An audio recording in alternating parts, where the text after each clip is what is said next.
بسم اللہ الرحمن الرحیم۔ اس وقت ہم غار ثور کے بالکل اوپر ہیں اور غار ثور سے بالکل برابر میں ایک جگہ ہے، نماز پڑھنے کی جگہ بنی ہوئی ہے۔ آبادی دیکھیں آپ چاروں طرف کتنی دور ہے۔ یہ سامنے دیکھیں زمزم ٹاور بھی نظر آ رہا ہے، بالکل چاروں طرف آبادی دیکھیں آپ، بالکل چھوٹے چھوٹے سے بلب نظر آ رہے ہیں۔ ہم لوگ بہت زیادہ 5000 سے بھی زیادہ اوپر بلندی پر ہیں۔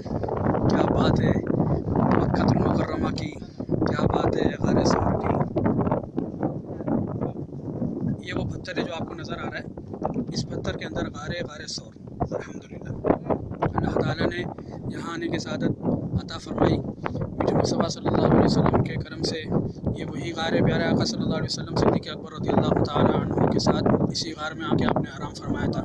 الحمدللہ آج ہمیں بھی آنے کی سعادت حاصل ہوئی ہے۔ اللہ تعالیٰ سے دعا ہے کہ اللہ تعالیٰ آپ کو بھی ایک مبارک شرف عطا فرمائے۔ آمین بجاہ نبی الامین صلی اللہ تعالیٰ علیہ وآلہ وبارک وسلم۔